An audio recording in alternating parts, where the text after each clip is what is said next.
नमस्कार। सबसे बड़ा सवाल देख रहे हैं आप, मैं हूं निशि दुबे। विधानसभा चुनाव से पहले चुनावी सर्वे ने कांग्रेस की नींद उड़ा दी है। असम में भी बीजेपी 92 से 102 सीटें ला करके क्लीन स्वीप कर रही है, तो वहीं तमिलनाडु में भी एनडीए का डंका बज सकता है, जबकि केरल में मुकाबला त्रिकोणीय है और इन चुनावों में कांग्रेस की फजीहत होने वाली है। पवन खड़ा ने असम में स्थिति और खराब कर दी है। सबसे बड़ा सवाल है कि अब राहुल क्या करेंगे। 5 राज्य हारने के बाद राहुल के हार की सेंचुरी लगाएंगे कि कांग्रेस की इज्जत बचा पाएंगे। इस पर चर्चा के लिए हमारे साथ स्टूडियो मौजूद हैं कैपिटल टीवी के editor in chief doctor Manish Kumar. बहुत बहुत स्वागत है सर आपका। धन्यवाद। राहुल गांधी सेंचुरी लगाने वाले हैं हार के, ये इज्जत बचाएंगे देखिए, मुझे तो लग रहा है कि हेमंत बिस्व शर्मा जिस तरह की बैटिंग कर रहे हैं और जो बयान उन्होंने दिया कि पवन खेड़ा का पेड़ा बना देंगे, ये तो बड़ा जबरदस्त। सारे लोग इसी की बात कर रहे हैं कि हेमंत बिस्व शर्मा ने ये पेड़ा वाली बात क्यों की। पॉलिटिकली अगर आप देखिए तो वाकई वो पवन खेड़ा का ही नहीं, ये राहुल गांधी और कांग्रेस पार्टी का भी पेड़ा बना देंगे। पेड़ा पूरा बन जाएगा ये लोग। कारण 2 बार भारतीय जनता पार्टी की सरकार वहां, तीसरी बार हैंड्स डाउन जीत रही है। पिछले जो चुनाव में जो जीत हुई है उससे कहीं बड़ी जीत। सीटों को तो जाने दीजिए, 46 to 48% vote Bharatiya Janata party पा रही है, तो उस आदमी में कुछ न कुछ तो कैलिबर है कि एंटी इनकम्बेंसी नहीं है। आप इस चीज को समझिए कि सरकार के साथ खड़े लोग 48%, जबकि 35% वहां मुस्लिम आबादी है। जो ये तमाम रवीश कुमार, अजीत अंजुम टाइप के और दिल्ली में बैठे पत्रकार, वो जो दलाल मीडिया है भाई ये तो बहुत बड़ा घृणा फैलाने वाला आदमी है ना। मियां मुसलमान कहता है। अरे भाई, तुम लोग पत्रकार हो कि तुम लोग भांड हो। कोई व्यक्ति अपने राज्य में सरकार चला रहा है, 48% लोग कह रहे हैं कि सरकार अच्छी है, इसको फिर से लेकर के आएंगे, इसको ही वोट करेंगे, तो आप अपनी बुद्धि घुसड़ते हो वहां पे, जैसे योगी आदित्यनाथ के खिलाफ, जैसे मोदी के खिलाफ, है ना। मतलब शर्म नहीं आती इन लोगों को, ये कांग्रेसी इकोसिस्टम वाले पत्रकारों को वो शर्म नहीं आती। आपको कोई व्यक्ति पसंद नहीं है तो आप बोल दो कि आपको पसंद ना पसंद है, लेकिन उसको पत्रकारिता की चाशनी में चपेट करके आप ये बताने लोगे कि ऐसा है वैसा है। कुछ नहीं, बचाओ भाई खेड़ा को, उसका पेड़ा बनना तय है। कारण जो हमें जानकारी मिल रही है कि कुछ पत्रकारों ने कहा, कांग्रेस पार्टी आजकल जेएनयू वाले और जेएनयू से जुड़े हुए पत्रकारों से ज्यादा वो घिरे हुए रहते हैं ना, कि गौरव गोगोई की स्थिति इसलिए खराब हो गई कि उसकी पत्नी के ऊपर आरोप लगे भाई पाकिस्तानी है,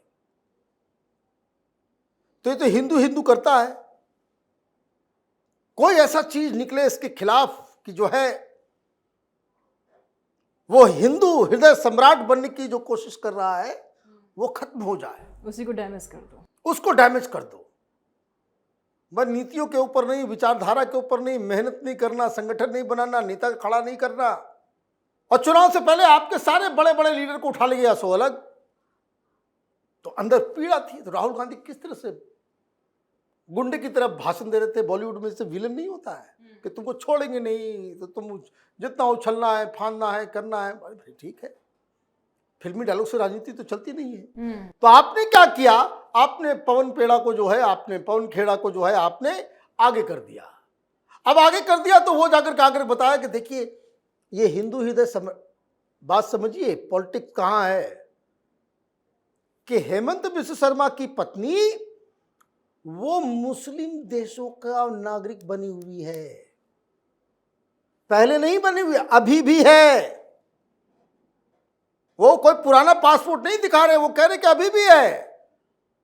वो यूएई की नागरिक है, वो जो है मिस्र की नागरिक है, इजिप्ट की और एंटीगुआ की है। और आप अपनी घृणा में इतने आगे चले गए कि देशद्रोह का काम कर दिया। एफआईआर दर्ज हो गया, अब भाग रहे हैं ये।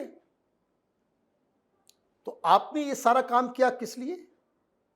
आपने ये सारा काम किया कि राजनीतिक जो संवाद है, जो नैरेटिव है, उसको हम चेंज करेंगे तो कुछ फायदा हो जाएगा, चुनाव जीतेंगे। आप वहां जाकर के बोल के आ रहे हो, एक तो खेड़ा और दूसरे खड़गे। खड़गे अचानक से बन गए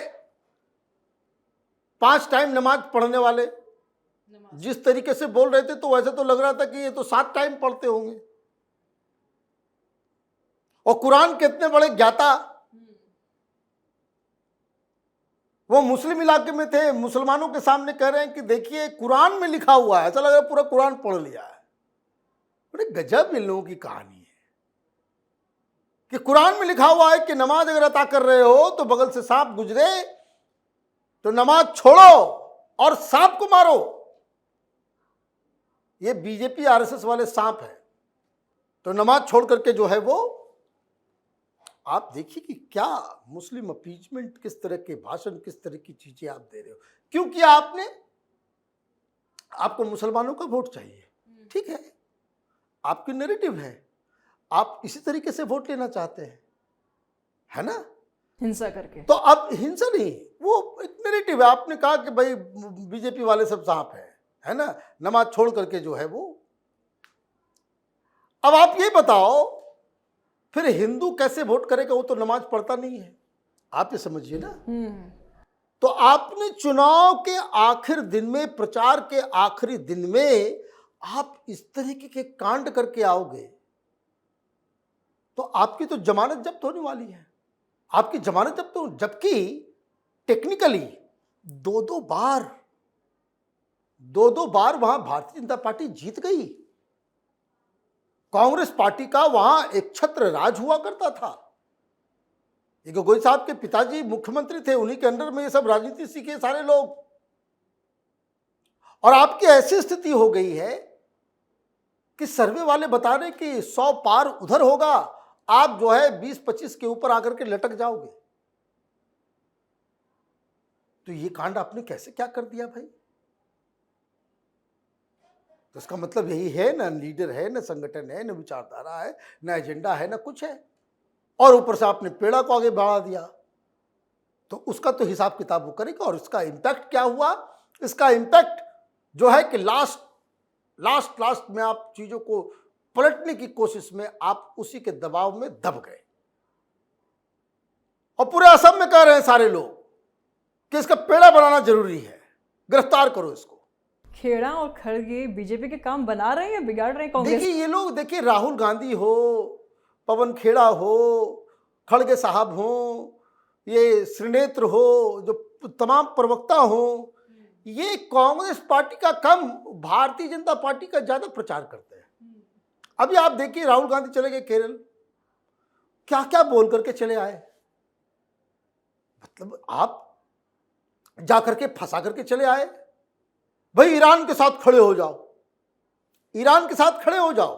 और मुसलमान सभी, वो सब परिवार भी नाराज है कि ईरान वाले मार रहे हैं गोला वहां जहां उनके परिवार के लोग हैं, सऊदी में, बहरीन में, कतर में, कुवैत में, यूएई में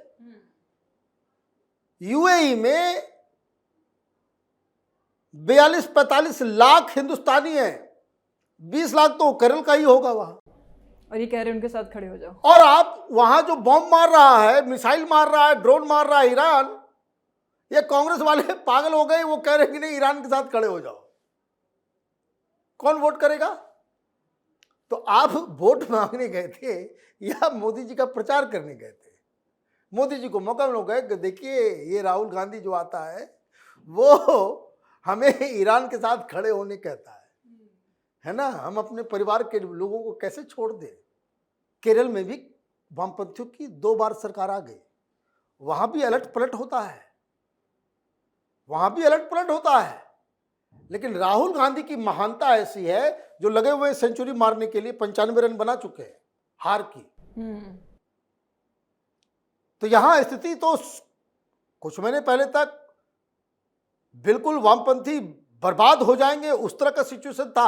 अभी कांटे की टक्कर, और कांटे की टक्कर जो है वो कांग्रेस पार्टी को 2/3 मेजोरिटी से जीतना चाहिए था। ये कांटे का टक्कर सर्वे बता रहा है। इसका मतलब है कि भारतीय जनता पार्टी वहां खेल कर देगी। 15 से 20% वोट अगर बीजेपी को मिल गया, कांग्रेस पार्टी बाहर हो जाएगी, फिर वामपंथियों की सरकार बन जाएगी।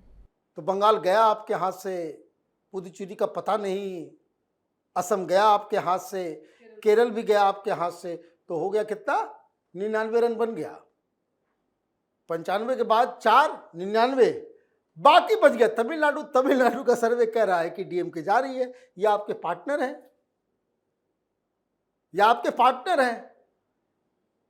तो ऐसा लग रहा है कि प्रधानमंत्री मोदी इस बार जो है सेंचुरी लगवा करके ही, सचिन तेंदुलकर बड़े फैन, राहुल गांधी का हार की सेंचुरी करवा करके ही वापस लौटेंगे। Congress party must rethink their politics, और खास करके राहुल गांधी के आसपास और ये जो द होल बैच ऑफ जो प्रवक्ताज हैं, स्पोक्स पर्सन्स, उनको बदलना पड़ेगा, उनको बदलना पड़ेगा। आप उस तरीके की भाषा, उस तरह के लहजे, उस तरह की चीजें, क्योंकि ये जितने भी ये जो प्रवक्ता वर्ग के लोग हैं, ये कोई लीडर नहीं है, लीडर नहीं है। इनका सर्वाइवल ही जो चमचागिरी करके है।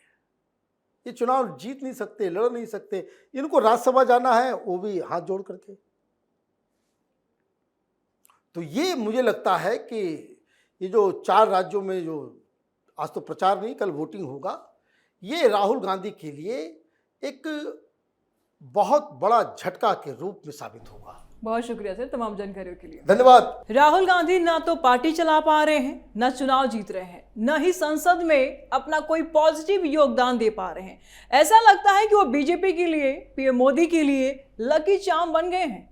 बीजेपी को मजबूत करने में राहुल गांधी का क्या योगदान है, इस पर आप भी कमेंट करके बताइए। वीडियो को लाइक करें, ज्यादा से ज्यादा शेयर करें, चैनल को सब्सक्राइब करें। जल्द मिलते हैं नए अपडेट के साथ। दीजिए इजाजत, नमस्कार।